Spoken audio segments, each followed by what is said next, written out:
Hello, this is Dr. Grande. Today's question is, can I analyze the case of Nicholas Brutcher?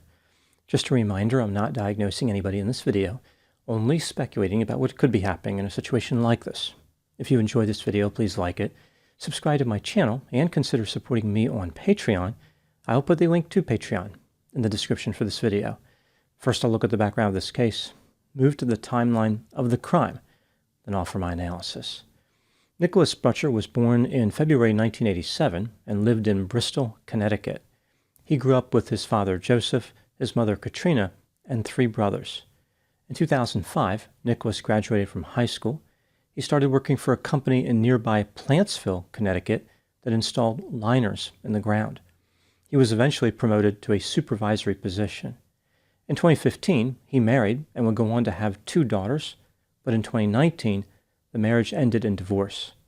By 2022, Nicholas lived with his brother Nathan in a 1-story house at 310 Redstone Hill Road. His parents lived in the house next door. As far as his interests, Nicholas appeared to be highly enthusiastic about firearms. He owned 14 guns and was even photographed carrying a gun at some type of wedding. Nicholas also dreamed of being a stand-up comedian. Now moving to the timeline of the crime. On Wednesday, October 12, 2022, at about 7 p.m., Nicholas and his brother Nathan went to Bleacher's Bar, located on Middle Street in Bristol. They selected this destination because it was open mic night, and Nicholas had a stand-up comedy routine he wanted to try out. When Nicholas was seated at the bar, he became involved in a physical altercation with another patron. It's not clear who started the incident, but whatever happened, the men decided to take the fight outside. The fight continued in the vestibule and then in the parking lot. Nathan was not involved in the fight. The police were notified and arrived at 8:52 p.m., but Nicholas and his brother Nathan had already left the bar in a white pickup truck driven by Nathan. The patron who had been fighting with Nicholas indicated that he did not want to file criminal charges, but the police still wanted to have a conversation with Nicholas. At 8:56 p.m., they pulled over the white pickup truck and confronted the brothers. During this traffic stop, both Nicholas and Nathan were rude and agitated. Nicholas suggested that an officer was only given a dog by the police department because the officer was small. He also offered a commentary about genital size, saying to an officer, quote, "It's not going to make your short blank blank any longer, bro," unquote. The blanks rhyme with the words crass and trick. It appeared as though Nicholas was trying to provoke the police into a physical altercation. Both the brothers were given a ticket for creating a public disturbance. Nathan also received a ticket for operating a motor vehicle without a license. The police notified Nathan's mother, Katrina, who picked up Nathan at the scene of the traffic stop. Nicholas refused to get into Katrina's vehicle and started walking home. Katrina apologized to the officers and said she intended to pick up Nicholas, which she did. The traffic stop incident concluded at about 9:30 p.m. The police considered this matter to be closed, but Nicholas did not feel the same way. He started out the night with an interest in delivering a stand-up comedy performance. In this business, it is said that comedians either kill or die. Before this night was over, Nicholas would do both. At 10:32 p.m., 35-year-old Nicholas Brutcher called 911 and cryptically explained to the operator that his brother Nathan was carrying on about the incident with the officers earlier that night. Nicholas claimed that Nathan was intoxicated and aggressive. At 10:40 p.m., 3 officers arrived at Nicholas Brutcher's house: Dustin DeMonte, Alex Hamsey, and Alec Ayarato. They parked their cruisers on Redstone Hill Road and walked up the driveway to the side door of the house. They noticed a shotgun leaning against the garage. After seeing Nathan inside the house, Alec ordered him to come outside. What the officers did not know is that Nicholas Brutcher was 51 feet away, concealed in bushes on his parents' property next door. He was wearing camouflage and in possession of an AR-15 style Stag Arms rifle chambered in 5.56 NATO and a Glock 17 semi-automatic pistol chambered in 9mm Luger. Nicholas opened fire with the rifle and struck all 3 officers, as well as his brother Nathan. 2 officers, Dustin and Alex, were killed by the gunfire. The 3rd officer, Alec, was struck in his upper right leg. He moved around the back of the house and transmitted over his radio, quote, shots fired, more cars, send everyone, officers shot, unquote. Nathan was struck in his right thigh and his left knee and retreated into the house. Despite being shot, Alec managed to make his way to the police cruisers parked on Redstone Hill Road. As he was trying to maneuver into this position, Nicholas approached Dustin and Alex and fired multiple shots into them. His mother, Katrina, started to scream for Nicholas to stop. Nicholas inserted a magazine upside down into the rifle, rendering it non-functional. He switched to his Glock 17 pistol and continued firing. As he was doing this, Nicholas yelled, "How proud are you with me? How proud?" By this point, both his father and his mother were outside. He may have been talking to one or both of them. At about 10:45 p.m., Alec braced himself against a police cruiser on the street and noticed a man in camouflage standing in the driveway 78 feet away. He heard clicking noises, which sounded like metal-on-metal contact. Alec believed this was consistent with the person in camouflage trying to manually cycle a semi-automatic firearm. Alec had a department-issued Glock 45 semi-automatic pistol chambered in 9mm Luger. He rested the pistol on a police vehicle and aimed at the man in camouflage. Alec fired a single round, which fatally struck Nicholas in the base of the skull.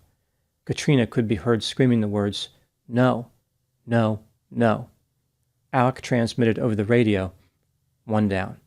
In total, Nicholas had discharged his rifle 59 times and his pistol 24 times. Both Alec and Nathan survived their injuries. After an investigation, the police determined that Alec was justified in shooting Nicholas. Now moving to my analysis. Here are my thoughts on a few areas that stood out to me in this case. Item number 1. Nicholas was described as impulsive, rambunctious, violent, rough around the edges, and a bully. He regularly engaged in fights and considered himself to be a tough guy. One of his friends claimed that Nicholas had a personality consistent with toxic masculinity. At one point, Nicholas tried to enlist in the army, but was rejected. Despite this, he told people that he was a veteran. Nicholas could be friendly at times, but when he consumed alcohol, no one wanted to be around him. As far as his career in stand-up comedy, Nicholas was never going to be successful. His jokes were described as dark and tasteless. For example, he joked about people with disabilities and dead children. Item number 2. Nicholas appeared to be confused about his sexual identity. On November 3, 2021, he downloaded an app popular with gay and bisexual men called Grande. Over the next year, he uninstalled and reinstalled the app several times. He last uninstalled it on October 5, 2022, 7 days before the murders. 5 days later, he sent text messages indicating he wanted to have sex with a man. Nicholas was maintaining relationships with 2 women, referred to by the authorities as Woman 1 and Woman 2. Woman 1 wanted to move in with Nicholas and may have been pregnant. On the day of the shooting, she contacted him 151 times. Also, Nicholas recently found out that Woman 2 was pregnant with his child. Item number 3. After Nicholas divorced, his ex-wife became romantically involved with a former friend of his. In early 2022, Nicholas learned that his ex-wife was pregnant with the friend's child. This news was not well received by Nicholas. He exhibited low mood and started consuming extremely large quantities of alcohol. He was drinking 7 days a week. Apparently angry at the friend, Nicholas allegedly confronted him and said, quote, "You're not better than me. She belongs to me," unquote. Nicholas told someone else that he did not want to kill the former friend and was trying his hardest not to. On the day of the shooting, his ex-wife was scheduled to be induced. Despite this reminder of a situation which bothered him, Nicholas had friendly interactions with his ex-wife right before the murders. Item number 4. What do I think happened in this case? This is just a theory, my opinion. Nicholas was unable to accept his ex-wife being in a relationship with his former friend. he had feelings of jealousy and anger. His ex-wife was scheduled to be induced on the day of the murders. Because of this, the anger that Nicholas had was close to the surface. There were many other factors contributing to a bad frame of mind for Nicholas. For example, his substance use had been out of control for some time and included the excessive consumption of alcohol, cocaine, and marijuana. Nicholas was in a terrible financial situation and was not paying his bills. His work performance decreased, and his employer was getting ready to talk to him about seeking mental health treatment.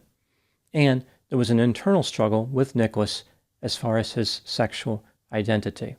He appeared to go back and forth on whether he wanted to have sex with men. He may have been worried about how people would perceive him if his sexual behavior was discovered. As all these stressors were piling up, Nicholas was maintaining romantic relationships with 2 women and may have been concerned about 1 or 2 pregnancies. These 2 women did not know about each other, and these relationships represented a challenge because Nicholas wanted to have sex with men. It was important to him that no one found out about what he was doing or interrupted his activity. When Nicholas visited the bar on October 12, 2022, he drank excessively. The autopsy revealed that his blood alcohol level was 0.234. This is about 3 times the legal limit to drive a motor vehicle in Connecticut. When the police pulled Nicholas and his brother Nathan over, Nicholas decided that he wanted a conflict. During his argument with the police officers, one officer said the words, "People are proud of you." This deeply affected Nicholas, or maybe he was just looking for any reason to be offended.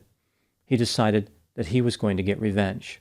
Nicholas put on camouflage clothing, retrieved his weapons, and called 911. When officers arrived, he opened fire.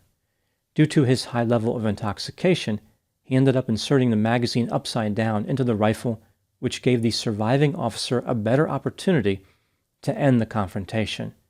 Despite the officer being injured, alone, in the dark, and using a pistol, he managed to fatally shoot Nicholas from 78 feet away.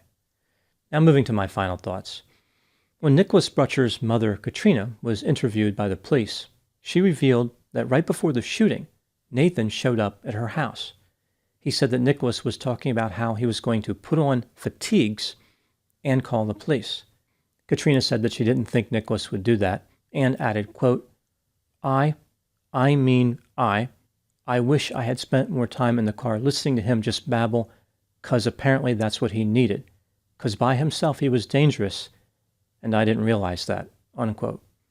This was a missed opportunity to avoid a catastrophe. Nicholas may have been worried that his mother wasn't proud of him, but as it turns out, she actually had too much faith in his good nature. Those are my thoughts in the case of Nicholas Brutcher. Please put any opinions and thoughts in the comment section. They consistently generate an interesting dialogue. As always, I hope you found my analysis of this topic to be informative. Thanks for watching.